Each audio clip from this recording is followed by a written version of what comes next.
Okay, confession time. I don't have a video set for today. It's actually Wednesday, and I normally put my videos up about 5 o'clock on a Wednesday, and I have nothing currently. Nothing very exciting has happened this week. The boys and girls have all been good, and Sienna has come back into work, which is good. She just had a week of chill, just because I thought she could do with it. And I've been doing a little bit of corporate and arty, but you know, life continues as it does, but nothing that exciting to video. So I thought I would do a bit of a hack and chat video again. I'm going to keep it brief, I promise, because we know I'm the world's best waffler. It is a little breezy, so I don't know how well this is going to sound. Don't you spook misses with me on one hand on the rain. So I don't know how it's going to sound. It may sound a little too breezy in the background. We'll find out, but it's a beautiful day actually. Anyway, nothing amazingly interesting to chat about, but I was thinking, and it's had me thinking a lot recently, is obviously I used to event probably now 10 years ago when I last did a BE. So I evented as a teenager up into my early 20s. Some people would have guessed my age. I'm older than I think people think. And I mean, this shows my age because when I started eventing BE, you used to get the big pad of paper sent through to do your entries on it. It used to take forever to fill out. And then you'd get your ballot stickers on the bit sticky paper, and you'd get the magazine that was always full of the one-day events. I think that has happened again now. I'm sure I read somewhere that someone said that now the events are all back in the magazine, which I used to love. You'd kind of go through them all and start circling things you wanted to aim for. And then, you know, when you entered something, you'd always get sent in the post the bit of paper that would give you an idea of the classes and possible start times, that kind of thing. I used to love that, absolutely loved it. It's just not quite the same now, it's all online.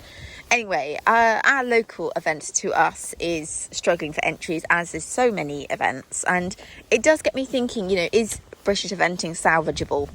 Because I do think it's in a bit of a pickle, as we all know. It's not in a healthy state at all. I personally do British Dressage, and I would say British Dressage looks pretty healthy at the moment. They seem to have classes full of entries, especially when it comes to area festivals and regionals and that kind of thing. So you wonder why BE is struggling so much. And I personally, for me, back in the day, BE was the only one you could do where you would guarantee a really good eventing course, good judges, just a nice setup. You know, there wasn't the variety of unaffiliated that there is now. I mean, our area is inundated with unaffiliated. I mean, there is so many, and we're very lucky. You know, you could do a whole season very easily on just unaffiliated in this area, which obviously isn't going to help.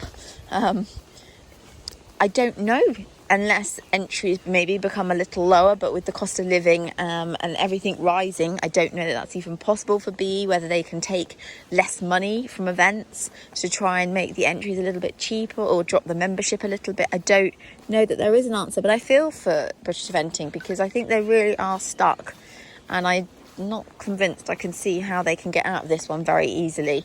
And it seems a real shame because it's not entirely their fault, you know, with an unaffiliated taking off. What can you do about it? And a lot of the unaffiliated in our area run over BE courses, so even, you know, entries for them are around £75. You don't have to be a member, you still get prize money, you run on good courses, they're well organised. You know, there's very little excuse me, as I go under the trees, there's very little not to like about unaffiliated nowadays. And even with British eventings, is it On The Go or something like that? I can't remember what it is, but where you don't have to be a member, you don't get prize money, in which case I think, well, why wouldn't you just go to an unaffiliated where you possibly could win it? It's tough. It's really tough. I wonder if it'll end up all being a sport with just from novice and above, but maybe unaffiliated will start adding higher up classes. Who knows? But either way, I can see it's obviously going to be a big struggle. Just come out to muck out. It's looking a little dark out there, like it wants to rain again.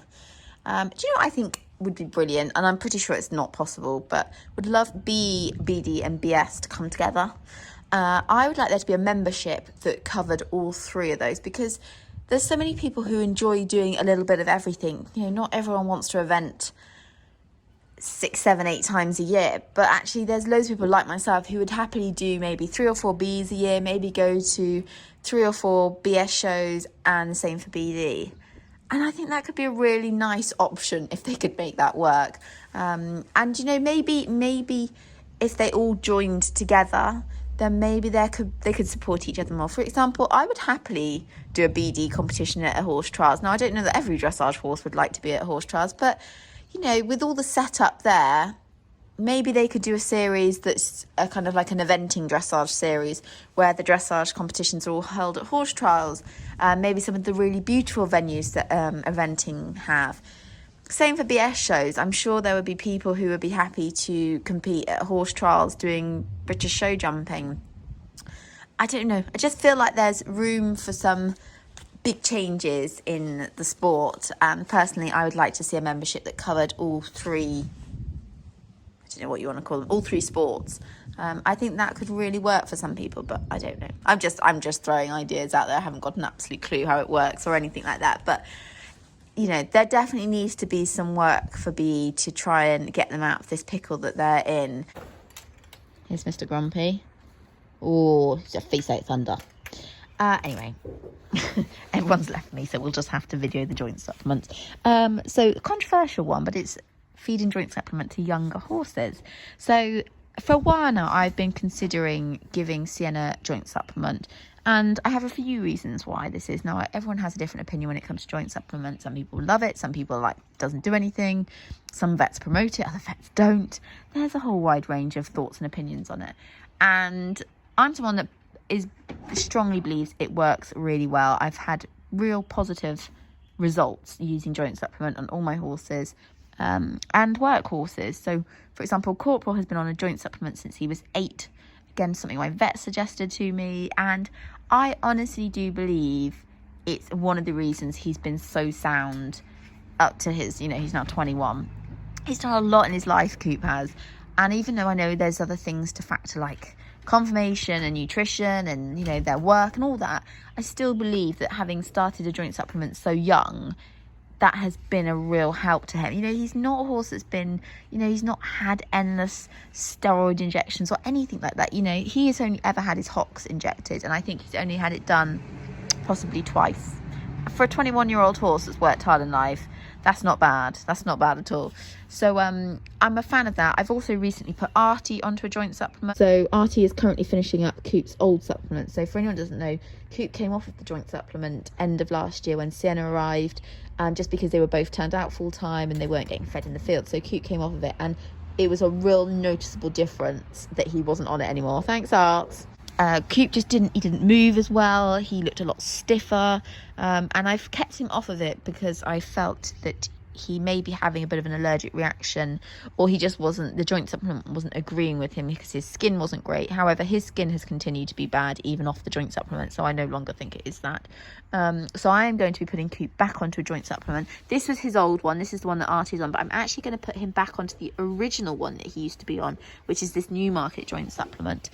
And I'm really excited to see how he improves again. But I'm also considering putting Sienna on. I say considering, not considering, I've made my mind up, but I'm actually going to put Sienna on a joint supplement. So I've seen some really interesting articles online. One is on Equine America, so if you Google it, you'll be able to read it. But just suggesting that giving younger horses, so I'm talking about horses from around age 4 or 5, when they've been broken in there, started working, that giving them joint supplement at that age can really help their longevity. It can help protect those joints from early on, give them that support to hopefully mean that they can go on competing and working until, like Corporal has, into his early 20s. And for Sienna, that's what I want. I want to try and protect her as much as I can, support her as much as I can. It can also slow down any sort of deterioration in the joints in the future. Now, I mean, I'm talking about way into the future, but one of the things that I find really interesting is that people often put horses on joint supplements after a problem has occurred. So, you know, you get your 15, 16-year-old horse that's done lots in life, and suddenly they start looking stiff and they're coming out at a low level, or they're not as sound as they used to be, and people are like, oh, okay, put them on a joint supplement.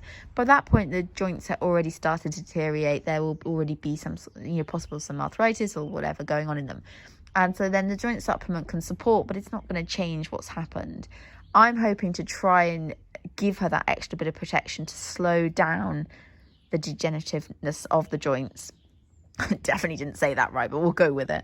That's what I'm looking for. Now, I'm no nutrition, I'm not a vet, I could be completely barking up the wrong tree with this, but the articles made sense to me. And I just thought anything I can do to, like I say, help her longevity and support her and look after those joints on her, then to me it's worth the extra money and paying out now. I spoke to my vet about it as well, just to check that I wasn't going to do her any harm putting her on it now, and she said not at all. And she also agreed that any small benefit gained now is worth it. So I'm not expecting to see any difference from her. She's obviously only 4, she's sound, touch wood, she stays lovely and sound. You know, she's really healthy, she's a good weight. But I'm looking for the future, so I'm trying to support her and look after her joints for the future. So yeah, so controversial. Lots of people, I'm sure, imagine, have very different opinions on this. But as long as I'm not doing her any harm, then to me this seems like a very good option to try and look after my horse to the best of my ability and support those joints, and keep her hopefully going way into her 20s.